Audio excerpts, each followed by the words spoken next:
And welcome to everybody. And welcome to those of you who are here. I am going to be watching kind of two screens here, and so a little disorganized with the people who are on screen and then the people who are here. I do want this to be participation oriented though. So feel free to raise your hand if you're here, and we're going to talk about that for those of you that are on Zoom. Again, if you want to change your name, you can go hover down the bottom of the Zoom and look at the participants, then find your name and hit the little three dots to change your name. And for those of you who are at home, anytime you guys or people at home see the little, oh, it's not changing. Ah, you know what? Because I'm so used to just doing this here. Hello, I'm gonna have to get too creative here. Oh, it's changing my newness here. Okay, so I have to change the screen for them. But anytime you see those little chat boxes, that's where I want participation. That kind of warns you for that. And for those of you at home, please stay on mute. For those of you here, try not to have too many little conversations because the room gets noisy and then it's really hard for anybody to talk. If you want to talk, certainly raise your hand, or in Zoom, you can either raise a hand or make some noise, turn off the mute for a second to ask a question. All right, and then the CHAD disclaimer. ADHD Casey is a CHAD chapter. That means we have to follow all the CHAD rules, and CHAD basically does not endorse any product, services, or anything. I'm not trying to sell you anything. Nothing I'm saying tonight is really going to be solicitatory, if that makes sense. All right, so why is this called Scaredy Cats? It's called Scaredy Cats, our survivors, because we are made to survive. The way we survive is by being scared of things. In caveman days, if I saw an apple on a tree and I just ran over to that tree to pick the apple because I was hungry, I could die, right?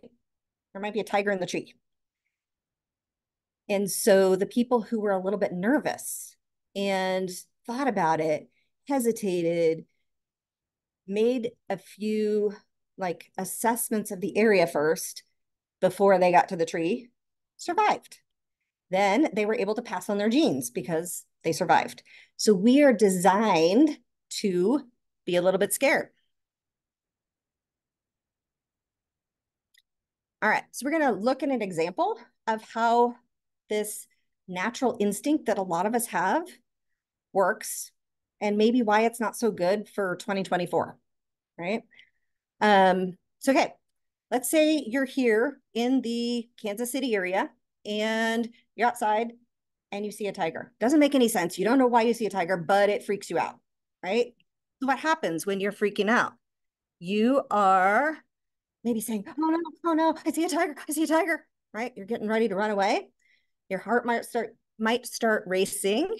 Your eyes get big, your pupils get dilated, you start sweating, your breathing gets really fast.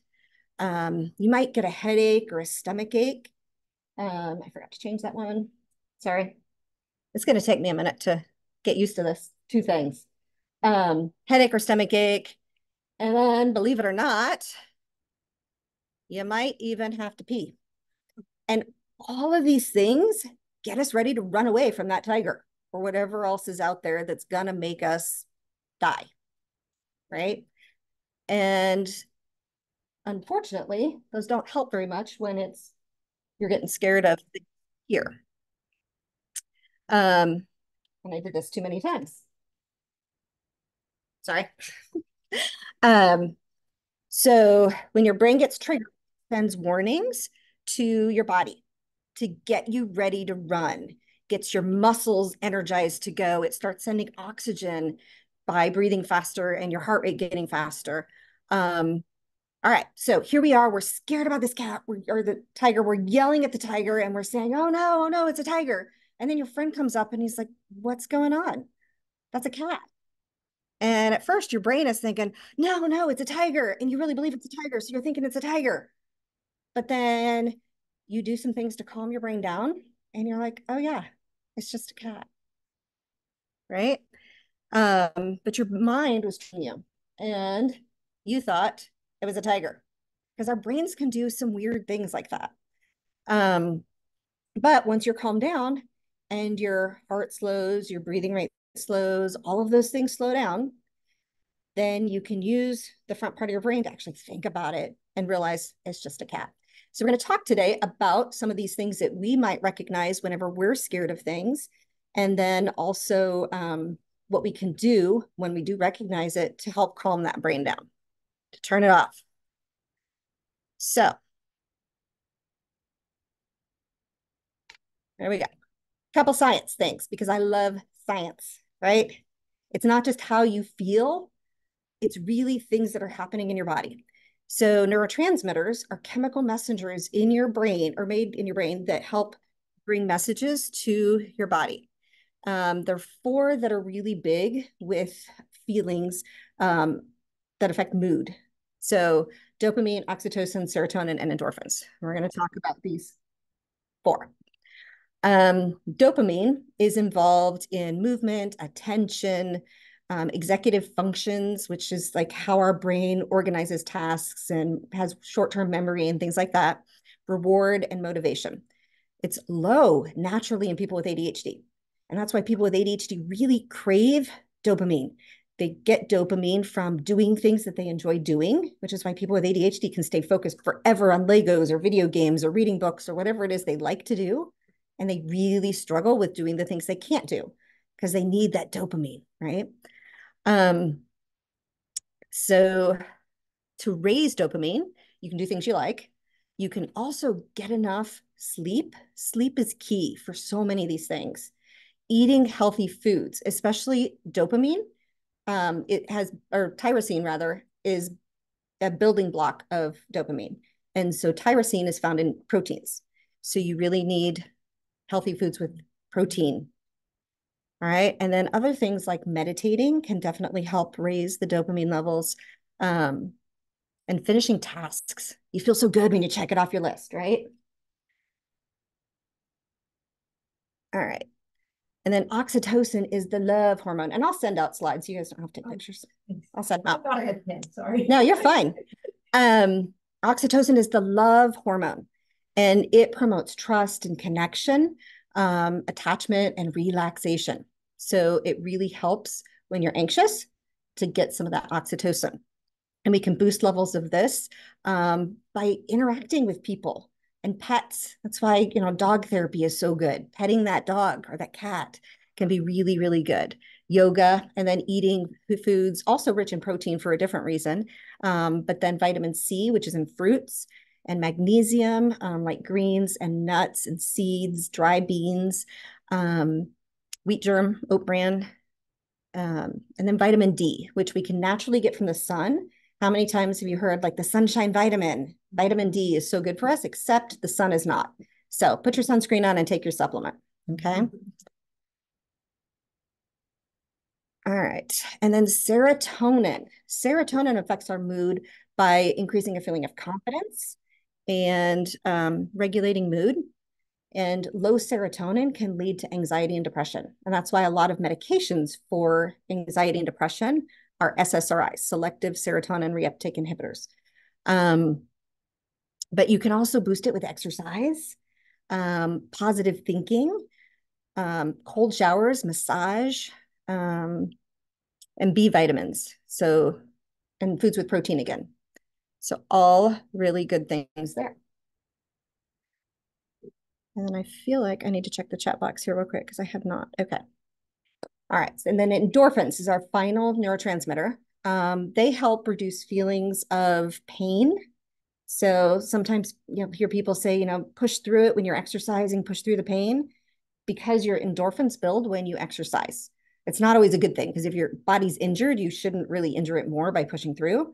But a lot of athletes will talk about pushing through the pain because when they get those endorphins going, they can actually decrease the sensation of pain. And you can see a theme here with all four of these. There is a combination of some sort of healthy habit that you've been told to do: sleeping right, eating right, exercise, those self-care things. Your parent or your doctor not just telling you to do it for the fun of it or because they don't have anything else to do. It's because these things really do make a difference. Okay. And I think sometimes we forget that. All right. So we're going to talk about a little bit about the brain. And I know the title is Scaredy Cats, and we're going to talk a lot about cats. There's going to be cats on the slides. We're going to talk about 3 other animals that I really love when we talk about anxiety. And we're going to talk about other parts of the brain too. I don't know if you guys can even see this little model. But the cerebrum is kind of the biggest part of the brain, the bumpy part that we all think about when we think about the brain. It helps you think and speak, and it has different parts to it. So the frontal lobes, this is what I call the wise old owl, right? That is going to make it easier if you remember that the wise old owl is in the front of the brain. That's where we do our thinking. We can problem solve. We can focus and put our attention to things when we're using our brain in the front, the wise old owl. And the prefrontal cortex also helps with decision making. And it's the last part of your brain that matures. So not until mid-20s.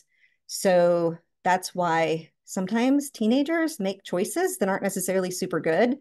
And we know that it's not because you're a bad kid. It's just your brain isn't quite there yet. So doesn't give you free rein to do whatever you want, but it does mean that adults in your world will understand that sometimes you mess up a little bit. All right. So then the parietal lobes are near the middle of the brain.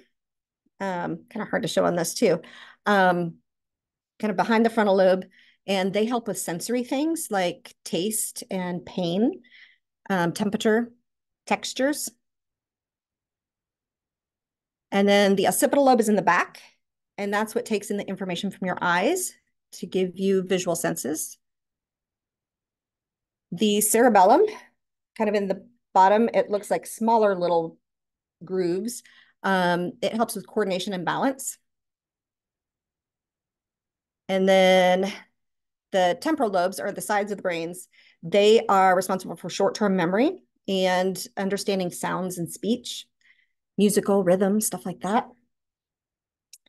The brain stem is the things you don't have to think about at all. That's going to help your heartbeat, your breathing rate, things like that. You don't really have a choice in those. And so those automatic things that happen during anxiety, a lot of times are going to be driven through that brain stem. All right. And then we have the elephant. The elephant never forgets. Have you guys heard that saying? So that's the hippocampus, and it stores memories. Okay. And then the last animal is the one we're probably going to talk about most tonight, and that's the watchdog. The watchdog is your amygdala, and your amygdala is really important with anxiety because it's looking for things all the time. It's what's watching for those dangers. But have you guys ever seen a dog bark at nothing? Right? It's sitting in the house and person walks by your yard and the dog throws a fit, right? It's going crazy for no reason. And we have to learn to calm that dog down because it scares away the owl. All right. So scares away the owl and the elephant. Sorry, I almost said hippocampus. But it scares those things away. So we've all probably been in that situation. Who's been in that situation? You guys on Zoom can just raise your hand through the little icons. Who has ever been in a situation where you're so worried about something, you can't even think straight, right? You can't problem solve. You can't remember things you're supposed to remember. I got a hand in here, and you guys all, I think, here raised hands.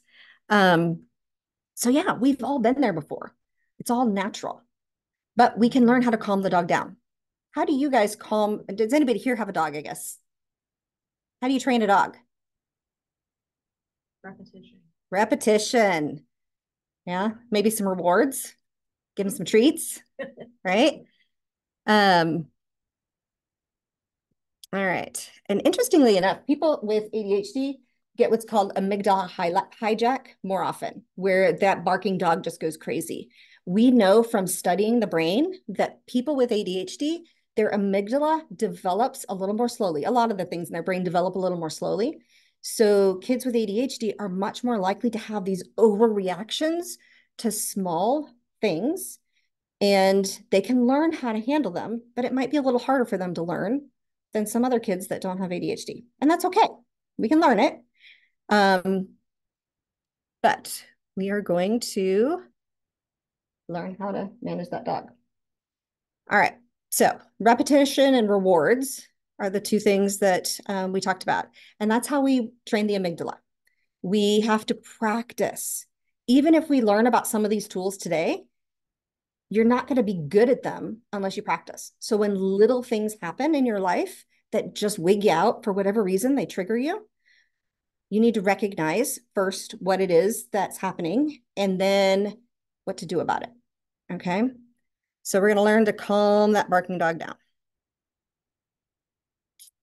All right. So I already said when that dog is barking, the wise old owl and the elephant that remembers things leave.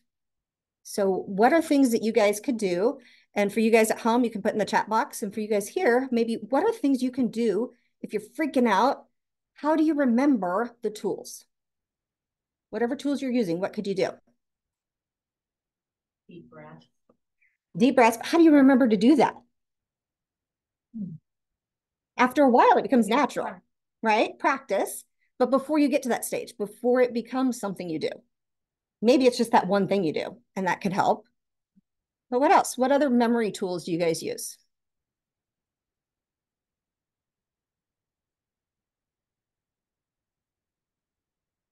Yeah. You can write down the things you need to do. Yeah, write them down. I love that.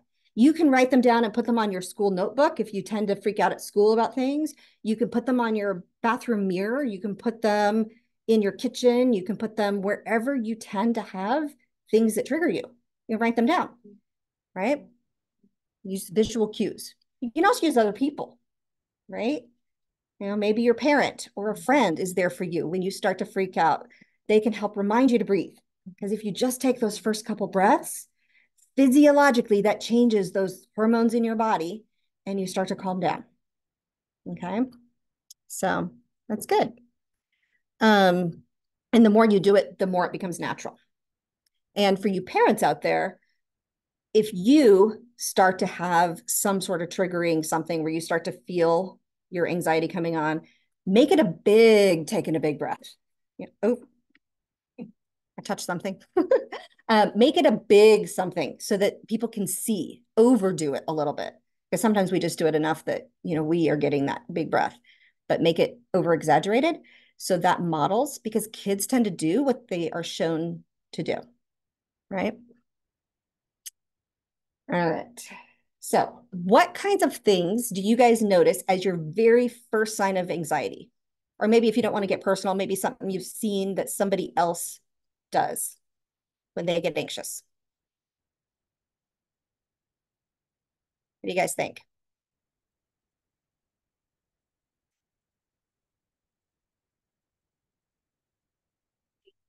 With for my own, it's like I can sense the heart rate and the blood pressure.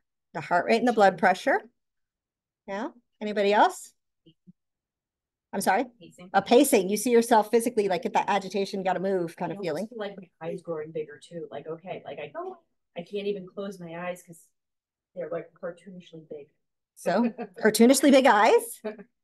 Anything else? I don't see anything in the chat box here.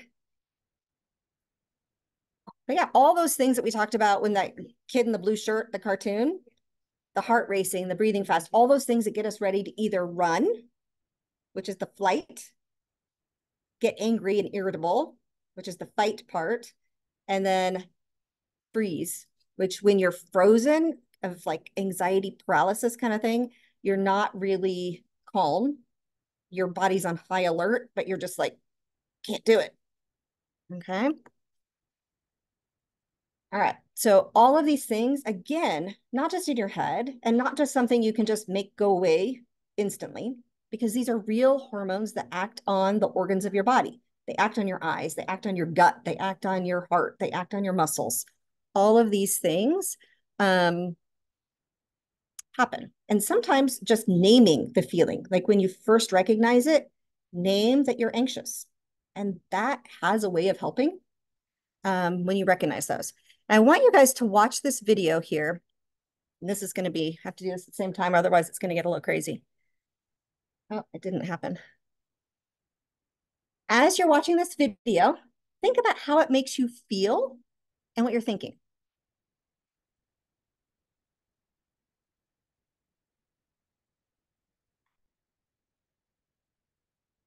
All right, so you guys in the chat or in the Zoom can put in the chat box, how does it make you feel? I think I heard you say. Happy. What else? What? Makes me feel calm. And also my thoughts. Kitty cat. Makes you feel calm and your thoughts are cute kitty cat. Very Kitty cat. cute kitty cat. Yeah. All right, in the chat box, I've got aw kitty. So very similar, right? Okay, think about this though. That's gonna, our old experiences are going to impact how we feel. So you guys were all like happy feelings, positive feelings, aw kitty, happy feelings, soft and warm. What about if you were bit by a cat? You know, you got half your face chunked off when you were a little kid and you had to be in the hospital. Think you're going to have those feelings, especially when he was like biting on the guy's finger, right? Would not be happy. My cat beat you. It's still evil. Yeah, you think it's evil, right? You wouldn't have those warm, cuddly feelings. Or if you're really allergic to the cat, you might not want to be around it. So maybe not scared, but just avoid, right? All right. So, Yes. all right. I went ahead of myself. This is where we were supposed to have the discussion. Knowing what triggers your anxiety can help you manage your anxiety. Somebody in the chat box said, cats can do no wrong. So still cute. Yes. So very much a cat lover apparently here. But learning your triggers are important because if you can identify what your triggers are and prepare and plan, like if you are allergic to cats or afraid of cats or dogs or whatever, and you're going to a place that has that trigger in it, you can emotionally prepare or maybe warn the people of the house you're going to if it's the cat or dog type thing, and they can keep the pet away. So change the environment to what you can change. But listing out, not necessarily this list that I put down, these are just kinds of things that can trigger people, but listing things and how you react to them can help you really make an action plan for what you're going to do when you're triggered. All right, so in this example, I am a teenager. I got a big test coming up and I'm worried I'm going to fail.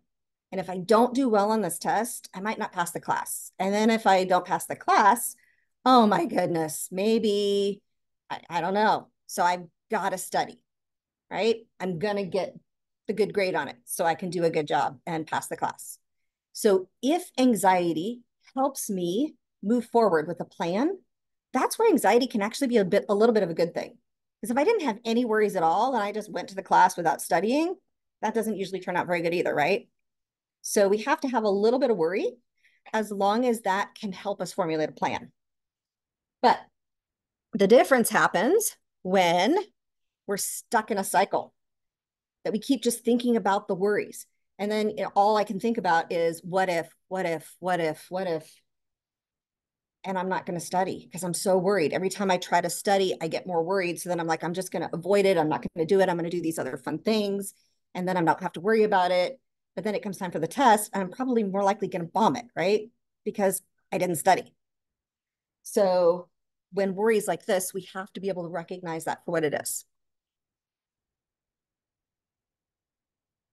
So remember the owl and the barking dog. So in this example where I'm just worrying about what ifs all the time, that dog is barking so loud that I can't use my prefrontal cortex to make some good choices, right?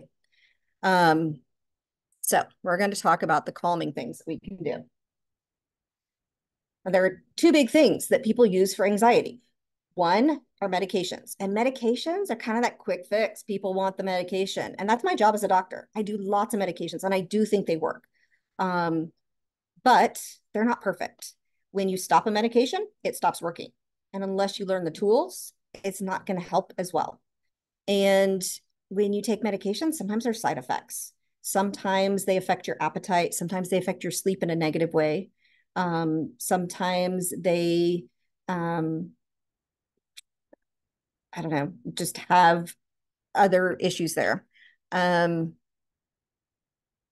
the best thing with medications, I guess, is they can make your brain more open to some of the tools that you can learn during therapy. So if your brain is really stuck, then starting medication can help make your brain open those ideas to learn the tools. And then the tools can be taught in therapy, can be taught by self-learning, coming to things like this, reading books, doing workbooks, and those can help. All right, so that brings us back to how are you going to calm this barking dog, right? So I like this banana because it kind of explains the whole anxiety model of therapy. It is from Heidi Pickett, who's an illustrator and psychologist in the UK. It's kind of a symbolized visual imagery of thinking and processing. So in her diagram, she calls them gnats. I like to call them ants. We're going to talk about ants a lot. But automatic negative thoughts, or she has negative automatic thoughts. These are the most easily accessible things. And so they're used in therapy a lot because you can see them. They're like the outer layer, the unpeeled banana. Okay. And they're frequent. They pop up in response to everyday things. And we're going to be talking a lot about the ants here in a second. The next layer, the peel, is kind of the underlying assumptions, which is kind of, they protect us from our core beliefs, which we're going to get to. They're assumptions that we use to navigate our lives. Like if I make a mistake, I'm going to get rejected. Okay. And then at the center is the banana, the core beliefs. And these are things that usually we start when we are in childhood. And they're deeply held about ourselves, or they could even be our view on the world kind of thing. But they're hard to identify, they're hard to challenge, and they're hard to change. You can make changes to them, but working with a therapist that you really trust would be important with that. All right. I think that's all with the banana. The ants, the automatic negative thoughts. This is the outside of the banana, the unpeeled thing. And there's a lot of automatic negative thoughts, but you don't have to actually know what it is. You don't have to name it necessarily, but just recognize them for what they are, because we all have them sometimes. Okay. So the all or nothing, or otherwise known as the black and white. This is where everybody hates me, or I always mess up, or, any of those things that always happen, or 100% of the time negative. The focusing on the negative is not being able to see the good about a situation. Maybe you're having the best day ever. You're at Worlds of Fun, you're having the rides, you're seeing your friends, you're having a great time, but then you puke on the ride, ruins your day. And when anybody asks how your day was, it was horrible, right? Perfect day ruined by one moment, right? It happens because our brains are wired to remember the negative things. And we can train our brains to think more positively, but they're wired to just see the negative. Then there's the mind reading ant. When you presume you know what somebody else is going to think. Oh, I'm not even going to ask Mary if she wants to come because I know she's going to say no. And I think a lot of kids are afraid to ask people to do things because they try to read their minds, and you never know what anybody else is thinking. And then the bully ant. And this is not the bully at school.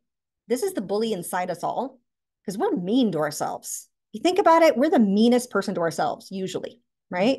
We tell ourselves we're not good enough, we are stupid, we are whatever, a whole lot more than we would ever tell another human being, right? We're mean, we're bullies. Then the rule maker, where you are telling yourself things like, I should have done this, I must do that. Trying to make rules that aren't really necessarily there. And then the blaming others. This is the opposite. Like, well, it's my teacher's fault I failed that test because she didn't really teach it right. Right? Or, well, it's your fault that I got angry at you. You did this, right? You made me angry. Nobody else can make you anything. You make yourself what you are. And then there's fortune telling. This is where you think you know how things are going to play out before it happens, which none of us can really tell the future. And we're going to talk a little bit about that too. But something like, oh, I know my group project isn't going to go great because we don't work well together, right? And obviously these are awful and we need to learn how to work on them, and we will. All right. One thing I want you guys to all be cautious of is negative coping skills. Now, these are things any of us can fall into the trap of doing at any given time, but they never turn out well. They are things like yelling, blaming, violence, fighting or punching, avoiding things, self-harm, drugs, alcohol, isolation, shutting down, procrastination, destroying things, getting revenge, unhealthy eating habits, either eating too much, too little, or the wrong kinds of foods. All of these things might initially make us feel better, right? That's why people do them, because they feel like it's going to make them better. But in the end, it makes it a lot worse. So we got to stay away from these things. All right. Instead, we're going to try to use healthy coping skills. And that's what we're going to spend the next amount of time on. These are all things that you can do to help calm your brain, calm that barking dog, so that you can use the thinking part of your brain. All right. So one of these is to challenge those ants and making time to sit down and think about what is the truth, what are the facts supporting this thought, and what are the facts that don't support it. And then, is the thought true and helpful? What's the worst thing that could happen? What is the most likely thing that will happen? Because those usually aren't the same. And then trying to flip a negative thought to a positive thought. So until you're really well practiced at doing these things, physically writing these down, and again, I will send out the slides, but physically writing these down and kind of going through it bit by bit and asking for help from a trusted adult if you need it, because that can help. Just physically going through it. And the more you do this exercise, the easier it becomes, right? All right, so we're going to actually spend a minute doing this. So pretend I am, or you are, asked to do an oral report, but you hate doing things in front of people, right? You're really nervous about it. So if that's the case, what do you think your negative thought would be if you're told you have to give an oral report and you don't like public speaking? Put it in the chat box, or yeah. Heck no. All right. Anybody else? Yeah. I'm gonna mess it all up. You're gonna mess it all up. I'm gonna do the- You're gonna humiliate yourself. I'm gonna do the last stuff. You're gonna be the laughing stock. Yeah. Anybody in the chat box here? I don't see anything, but I like those answers. Those are good negative thoughts. Good. Well, you know, They're good examples. those are good examples of negative thoughts. So for this example, I put, I'm not good at this, I'm gonna look stupid, which is right along what you guys were saying, right? So if you have this thought, how do you think that makes you feel? Because thoughts and feelings are linked, but they're not the same thing. You feel nauseous, like you're gonna puke? What else? Makes you feel bad about yourself. Makes you feel bad about yourself? Yeah. I slip into avoidance. Avoidance. Yeah, that's a big Which is one. maybe- Yeah. Yeah. Might feel scared, nervous, inadequate are the three things that I chose up there. But yeah, you're not going to feel empowered or anything. You're going to feel like scared, like you're going to puke. So if you're having this feeling, what do you think your behaviors are going to be? And you already said one of them is avoidance. What else? What do you do when you're scared to do something? My mom, if somebody else supports me, I do it. And I do it despite me being nervous. Ah, okay. So that's actually using one of the coping strategies, asking for help. Yeah, which is good. Ah, and in the chat box, we have do it poorly. Yeah, you're probably not going to do it well, right? Because if you're avoiding practicing and doing the project itself, you're not going to prepare. And so when you're not prepared, you're going to get up there and you're going to notice that you're not prepared. Yeah. I also think that doing bad on it, there's different way to do bad on it. Like you're like, this is too hard. I'm already gonna get an F. So what's the point? What's the point in trying my best effort? Yeah. So the comment was, what's the point? Like you're not even going to want to try, which is basically what she said, like avoidance. Yeah. Like you just kind of shut down. And there's actually a term called anxiety procrastination, where you just kind of freeze. A paralysis is actually the word I was looking for. Anxiety paralysis, where you just kind of freeze. You can't do it. You want to do it, but you just can't. So when you're having the talk, you feel not prepared. So you get up there, your heart might be pounding, you're breathing fast, so you can't speak clearly, you get confused, and then it doesn't go well. And that feeds back into the thought that you don't do a good job. So it kind of is a reinforcing prophecy, right? Like you don't prepare because you're too worried, and then you don't do a good job because you didn't prepare, and then you reinforces that you don't do a good job. Right. All right, so now we're going to try to flip this thought. Same trigger. And you know that it's a negative feeling or a thought that you have. You don't want to do it, but you're going to try to flip the thought to a positive thought. Now, the rule is you can't lie to yourself. You can't just say, I'm the best speaker ever, because that's not going to help anything, right? You're lying to yourself and you know you're lying to yourself. So what can you tell yourself that's a true but positive thought? In the chat box, you guys can answer too. I did a report 2 months ago and it ended up okay. So it's gonna be okay. Yeah, I use an experience. Yeah, use a past experience. I did a report 2 months ago and it turned out okay. This is going to be okay. Love it. Yeah. Just saying, like, just because I don't think I'm gonna do well and I'm nervous, just doesn't mean that I won't necessarily do it bad. It means that my thoughts would be like, oh, I'm gonna do this bad, but no, I might not. I just have to try. Yeah, you might not do badly. You just have to try. Exactly. Did you have fun too? That's okay. It was how you could flip this to a positive thought. So, and you don't have to have a thought. But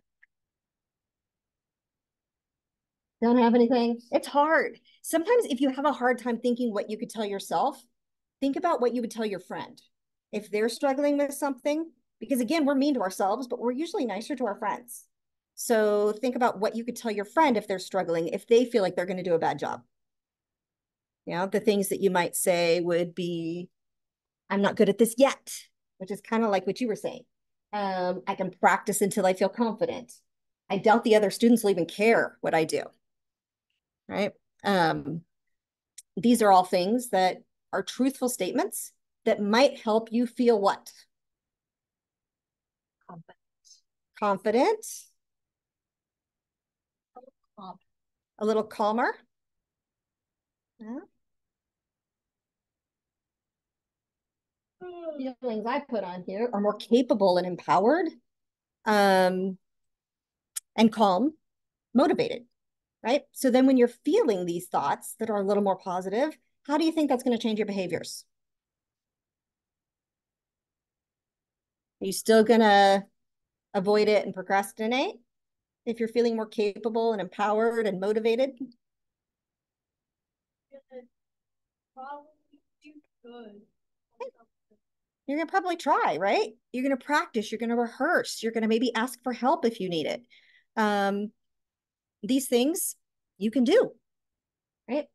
So then when you do these things, you practice and prepare, you will probably do a better job, which then brings the thought to the next time where you can have that thought, I just did this 2 months ago, I can do it again. So practicing going through these kinds of flipping the automatic negative thoughts can really, really help because it really changes the whole situation. And then you have the experience that you can use for the next time. All right. So with all these ants, sometimes it seems like you're hearing the doom and gloom show. All you hear all day long inside your head are negative thoughts. So what are you going to do about that? The radio show is doom and gloom. So they're reminding you of all the bad things that happened before and worry about all the things that might happen in the future, right? So if you're tuned into the show, your life seems pretty miserable. You're going to be pretty unhappy. And you can't just turn off the TV because you got to still live, right? You can turn the volume down and say positive thoughts. You can leave it playing in the background, but do other things and not pay attention to those words. Kind of treat it just as background noise. Mindfulness is something that can really help with this. It trains your brain how to kind of just put thoughts to the side and refocus on what you're focusing on. And as I was doing this, I was going to talk more originally about mindfulness, but realized it's a whole talk in itself. So I'm going to talk about mindfulness twice. I'm going to do it this weekend on Sunday, and then next first Tuesday of the month, this talk next time. So I'll show you about that at the end. Then you can change the channel. What does change the channel mean to you? What do you think I'm talking about here? Obviously, it's not TV. It's when you got the doom and gloom show going on in your head. What do you think changing the channel would be?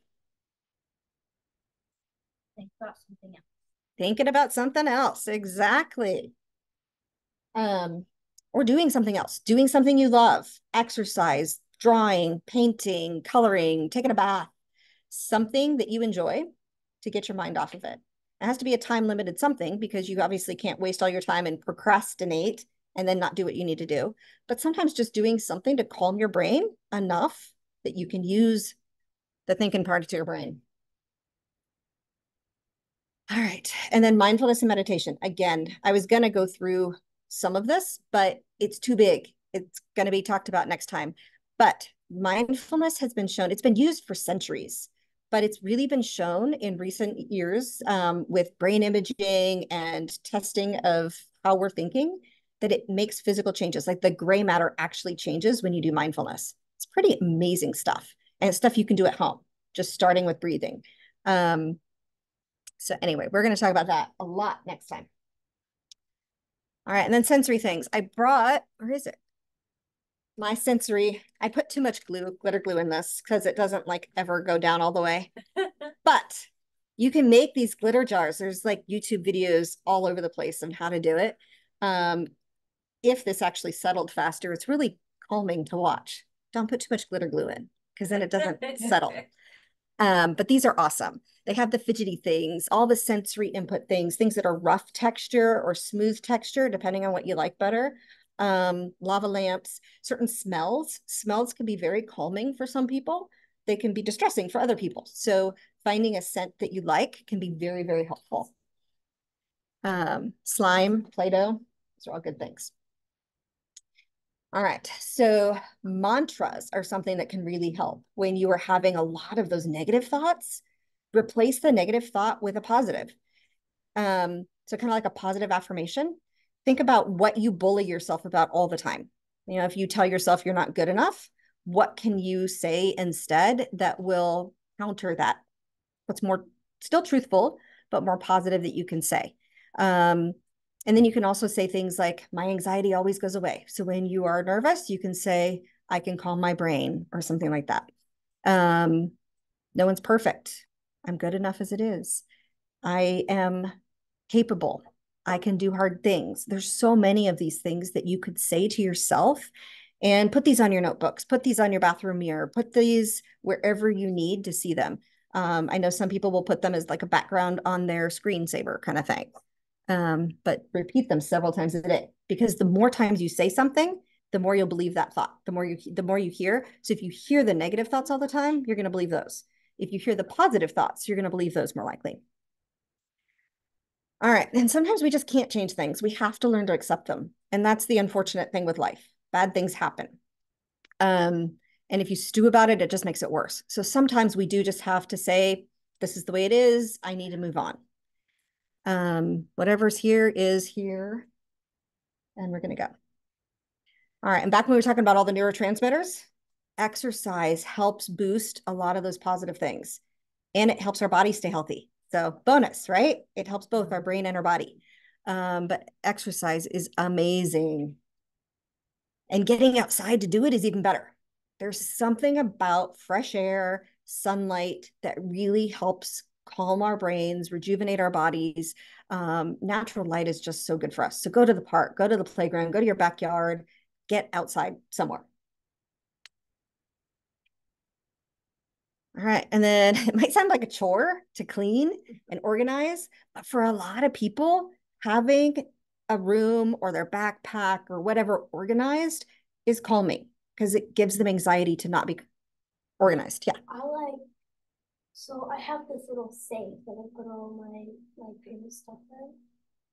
So rather than organizing my entire room, I organize all of my favorite stuff into one little thing.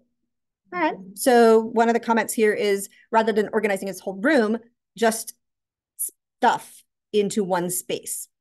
So I think, yeah, if that helps calm you down, or before like studying or something like that, just getting your space cleared out, that can help calm you and get you prepared to do what you need to do. All right. And then preparation is helpful. If you're worried about doing something, you want to do it with confidence. Whether that's studying for a test or maybe you have a big assignment, you can break it into smaller things. Prepare by planning out what you're going to do little bits at a time. Or if you're nervous about going to a social event, you don't know what you're going to say. What if people don't like me? You can rehearse that maybe with a parent or a brother or sister or a friend. You can practice what to talk about. And some people even do that like visually, which I think is the next one. Yeah, visualize. So with visualizing, you can see yourself doing something and not just like the end product, but actually working through how you're going to do it. This has been very well studied in athletes, and athletes will go through all the plays in their head and see themselves doing what they need to do to win the game. It gets them in the zone of the game, that mindset. So if you're nervous to do anything, like getting up here and talking, maybe I could just sit there beforehand and kind of picture myself doing it, gain confidence without actually having to do it. So I think people will do this a lot if they're scared of dogs. They can first visualize themselves looking at a dog, petting a dog, doing things because they know they're completely safe. There's no dog around. And then they will actually go see a dog behind a glass at the pet store or something, and eventually get to where they actually pet the dog. But starting with visualization can help get you in the mindset that you can do the harder things, right? All right. And then positive self-talk. We've already talked about this a lot. I think this is huge. We need to be our own best friends, and we're not. We're mean to ourselves. So start thinking about the ways that you tell yourself that you're not good enough or that you can't do it, and think about how you can flip that conversation. Make a point to say positive things about yourself throughout the day, every day. And then again, the thoughts we repeat the most in our heads are the ones we're going to remember. All right. And then music. Music is actually a proven way to help feel better. It doesn't matter what kind it is. It can be classical, it can be rock, it can be jazz, but music is a very helpful thing for mental status. And then again, eating and sleeping, always. Self-care is so much more important than people recognize. And sleep, unfortunately, is one of the most important things, but it's also one of the hardest things to do if you have anxiety or depression. It's really hard to fall asleep because your brain is just thinking all the thoughts. And so doing some of the calming things like breathing or mindfulness meditation, they have body scans, they have all kinds of things you can do to help your brain kind of calm down, because you can't just tell yourself to stop thinking, because then you just start thinking more. You have to push those thoughts out by thinking something else that's relaxing. Because if you can sleep, that will help your mood and emotional regulation a lot. And then, of course, eating healthy is super important. And we talked about with the neurotransmitters on that level. You need your plants, you need your vitamin C, so you need your fruits and vegetables, you need your magnesium, you need your calcium, you need proteins. All of these things help make the transmitters that help the hormones that make you feel better, right? So it's super important to eat those healthy foods.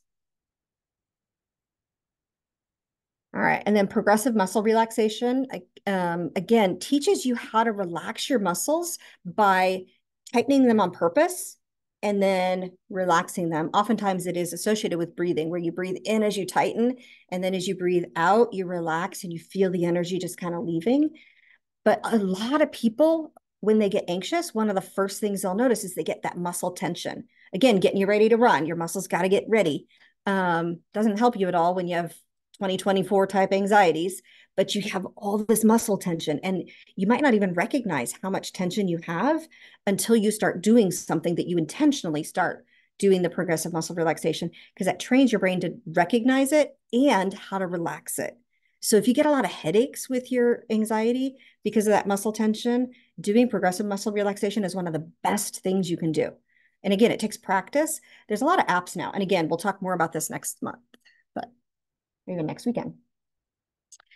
All right. And then again, beware of the negative coping strategies. This I have on twice because I think it's so important. So many people fall into the traps of doing anything that hurts their body, whether it's common, like biting nails or pulling hair, or really dangerous, like drugs and alcohol, self-harm. We don't want anybody to rely on these things. Getting help, if you notice that you're doing any of these things, is super important. So talking to a trusted adult, finding a therapist, talking to your doctor. At school, you can talk to teachers, counselors, all of the adults in your world that you trust, you can ask for help. All right.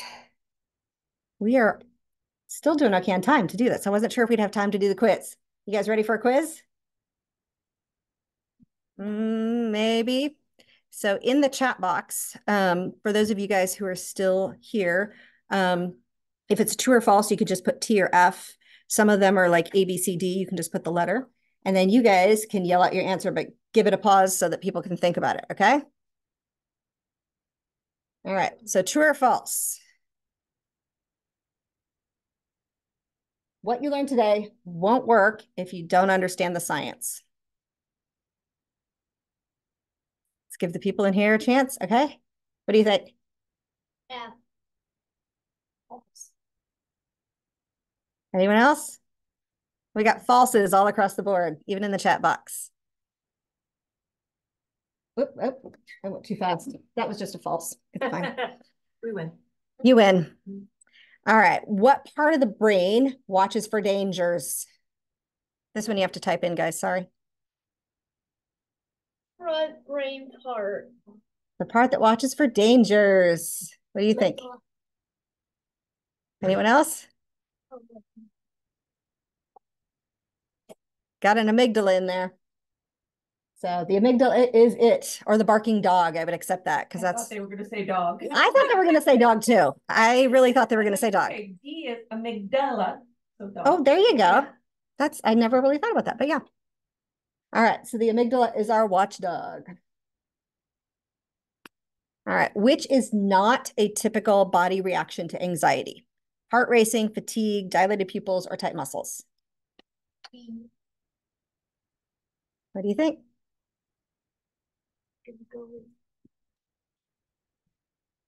All right. We got B across the board then. I had to think about it because I didn't know what my letters were. So yeah, everybody said fatigue, which is right. All right. An anxious thought can help when it keeps you up at night, it leads to paralysis, it leads to a plan with an action, or none of the above.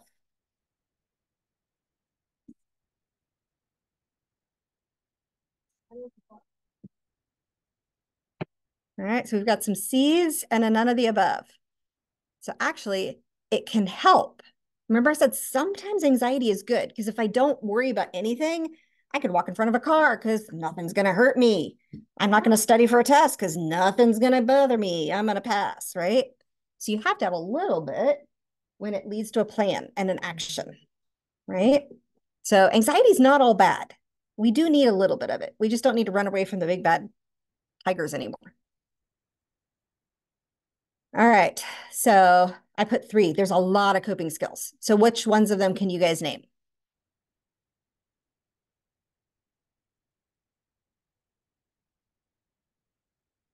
Or maybe just what you could do. Some of the things you don't have to name them. Self-reinforcement. Self-reinforcement, like positive self-talk. Yeah.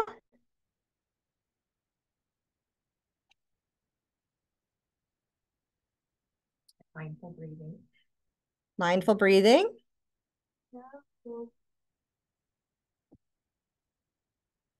It's hard. There's so many. Yeah. Sleep. That's a good one. It's on there. Yeah, there's so many. And of course, I didn't list them all with names because it's more fun to have cats to remember. And I think a lot of people are visual. So if you can think about some of these cats and what they're doing, like listening to music or thinking about the senses, and I didn't go through that one. I took it out when I stopped talking about the mindfulness. But one of the classic ways to be mindful is to think of your 5 senses. Things you're seeing, hearing, smelling, tasting, feeling. Not in that order. I always get the order wrong. All right. So, do you guys have any questions? Any in the chat box? Airplane. Airplane? Does it sound like the airplane whenever the air conditioner kicks on, I think? No, I was saying word. Ah, Because why not? why not? If you guys have any questions, put in the chat box. Again, I mentioned several times, I'm going to talk about mindfulness on June 9th at 1 and July 2nd at 6:30. Both of those are online only, so we're not going to be here. So it'll be easier. I don't have to keep 2 screens going, which is very distracting. But And it'll be a will fun. you send out a link for those? It's in the ADHD KC newsletter. So if you sign up for this, you get added to the newsletter list, but sometimes it ends up in your spam. So make sure you check your spam if you're not getting the newsletters. Or you can just look at the newsletter every once in a while and I update it. This is already on there. And if you guys want, the QR code here goes to my site because I have both of them. I think I'm going to add both of them to the ADHD KC site too. But I made this slide before. So Thank you. do you guys have any questions? I will stop recording so you guys can actually, oh, my thing won't come up. Maybe it didn't record. No, it did.